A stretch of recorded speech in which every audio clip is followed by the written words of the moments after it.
I should say that I noticed that at some points you had 7 to 9 idle workers in the last game. Oh, I can't talk anymore, man. I'll have to do the rest of these tomorrow, I guess. I'm gonna whisper. Shh, can you hear me? Okay. So, I noticed that you had up to 9 idle workers last game, and the thing is, the way that I use the idle worker button, right? To me, whenever I have an idle worker, it just stands out. It's really glaring. It's right next to the clock, and I'm always checking the clock. It's right next to the minimap, and I'm always checking the minimap. It just catches my eye. So when I build a supply depot, I intentionally don't send that guy back home. I just build a supply depot, and at the end, he becomes an idle worker. And that, to me, is like, hey, you're done with that supply depot.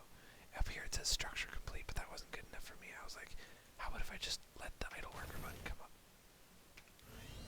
But not everyone is like me. Not everyone sees that idle worker button. So if you're having a problem with idle workers, you have to break the habit of doing what I do, and instead do what everyone else in the freaking world does, which is when you make this racks, instead of grabbing some dudes and saying build barracks and then moving on with your life, you need to grab some dudes, build barracks, and then shift right click back to minerals.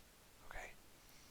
And this can be a little bit tricksy if you have a guy building, say like right here, you're building a depot in the middle of nowhere for no fucking reason, right? And he's building the depot, and you want to send him back to minerals. Okay? So you build the depot, and then you click the stupid minimap and send him back to minerals. Whatever. Later on, you see that he's finished the depot, and instead of having him send back to minerals, you grab him and you're like, no, build another depot. And now you want to say, and then send him back to minerals, but you can't, because it's a pain in the ass to click this and send back to minerals, right? So that's where the location hotkeys come in. If you bind a hotkey to this location, and then bind another hotkey to this location, and then you're out here and you grab the dude build thing, then you hit the like F1, and it brings you to here, and then you right click the stupid thing. Okay, stupid thing. What? I wonder what. Anyway, that's idle workers for you. This is TV. See you again. Upgrade complete. So, first thing we talked about, how big is your army at 8 minutes? And second thing we talked about is how good is your wallen. So in this case you actually do make the double wallen that I was talking about, and that's great. But you're making it out of depots, which means 5 banelings, 5 banelings.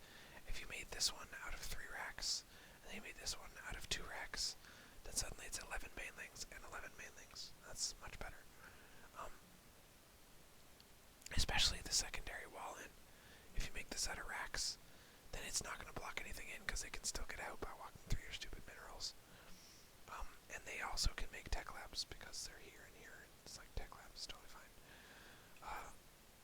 I don't know if I like making a racks wall in here, because in theory it's the right thing to do, because then you can lift the racks and get out whenever you want. But in practice, it bugs me, because I'm always like, build reactor core on all my racks at once, and it says, you can't, because there's no way to build a reactor core on this racks, and that frustrates me.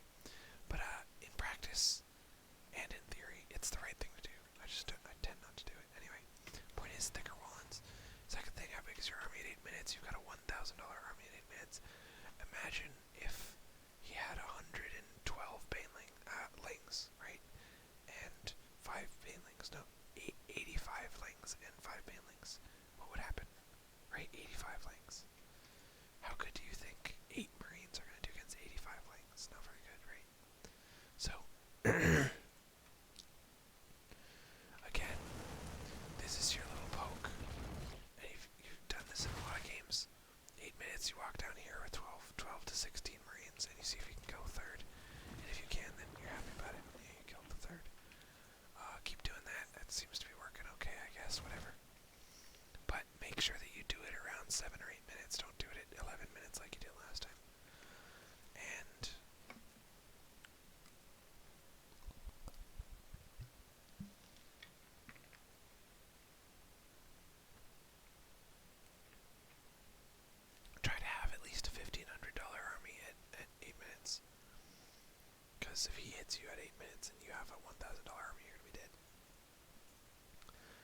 So we talked about in the last game, your goal here is to get a reasonable army. By 8 to 10 minutes, you want about $2,000 and you have it. So you have the right stuff, you're doing the right stuff right now, everything looks good. You have 54 workers, you're way ahead of him economically, you're securing your third with bunkers and the command centers floating down there. You're making your first medevacs, you finished 1-1, you're starting 2-2. Everything is right on track. Hopefully you do start this. Yeah, you do. Oh, come on, start that one. Start it. Anyway.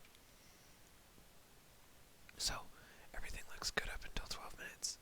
But now, the 12-minute mark is where something clever has to happen. And you haven't been doing it. What you do is, right now, up until now, your income has been roughly between 1,000 and 1,400 or 1,500. But as soon as you land that third, your income should theoretically jump to about 3,000, like more than double. So you need to prepare for that. So at 12 minutes, you want to go up to 8 Raxes with 8 reactor cores. And 2 starports, one making a Banshee at a time, and the other making 2 starports at a time. And the reason we want the Banshee is because eventually we're going to finish these stupid upgrades, and we're going to have tons of gas, and we're going to have nothing to spend them on. We're going to be very sad. Anyway, so you land this, morph into a PF immediately. You got your crap down on the low ground. He's gonna force you to lift. Your army is much bigger than his at this point. You spent more, you got a bigger army, you kick his ass. And that's great. But see how your money climbs every time. Around 12 minutes.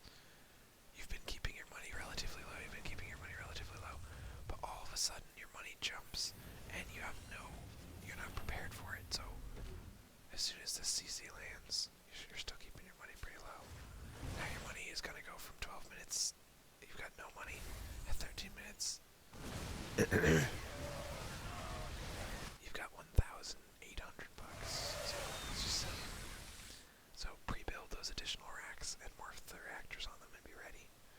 So you should be finishing 2-2 at 15 minutes. In this case, you forgot the armor upgrade, but I'll forgive you. And that's the time we want to go. Also, gotta start combat shields. So the timing we're trying to hit is 15 minutes, 200 units base, 7 racks with reactor cores, maybe 8, 2 starports pumping medevacs and banshees, and 2-2 completed, stim combat shields completed, and then just kick his ass. So you're not hitting 200 supply because your money's really high, but I think theoretically you could be. Let's see.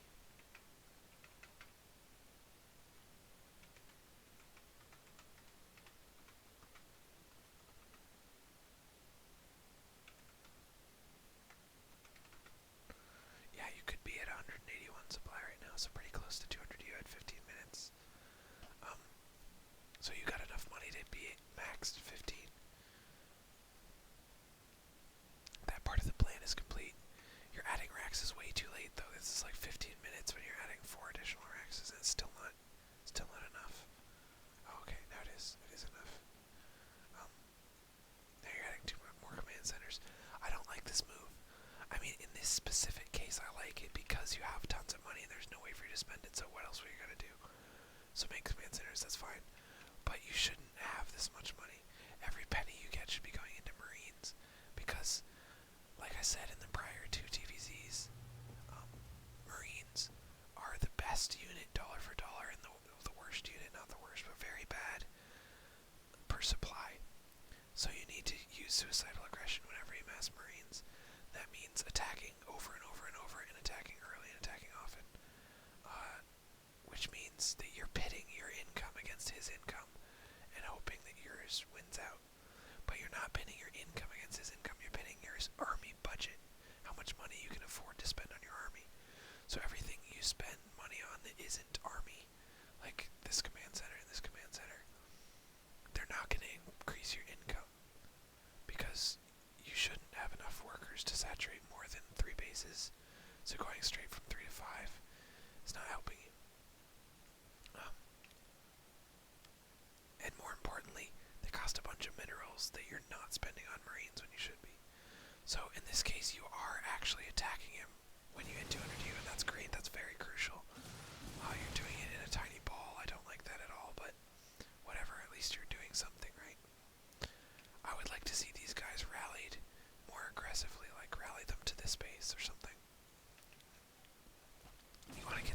field and fighting the second they pop. You don't want to have you don't want to fight in waves. Wave fighting is for people who make tanks, because tanks are good in waves, but Marines are good all the time. They don't need to wait for waves. It's very hard to properly split 80 Marines, or in this case 40 something Marines, but it's very easy to split 15 Marines. The fewer Marines you have, the easier it is to split, which means that your first fight, it's going to be very tricky to split it properly. Luckily, I don't think you need to split it because he only has 3 fungals and no other AoE, so he's terrible. But in general, the first fight when you have this giant 200 unit space army is going to be the hardest fight, and you're almost always going to lose it. What you want to do is get your army towards his base, and then pre-split it right here. Split your whole army up right here, and then just sit there and take 8 Marauders and go starting knocking down these with some medevacs floating overhead. But as soon as he attacks those Marauders, you just retreat back into your pre-split clump, and he will attack you. And that's how you fight while splitting. Because you can't split in combat. You see some infestors and you're like, oh, I need to split. I don't know how. It's possible. I don't split. I just take fungals and lose a bunch of crap. So that's not what you want to happen. In this case, you're so far ahead that it didn't matter. You win anyway. But in general, that's how you want to play it. Pre-split close to his base and let him run into you on creep. Reinforcements should be rallied right down there. Get started fighting. You want to cut workers at 12 minutes at 72. I think theoretically you should have 72 at 12 minutes. You have 60, so I don't know why you don't have 72, but whenever you get 72, that's when you want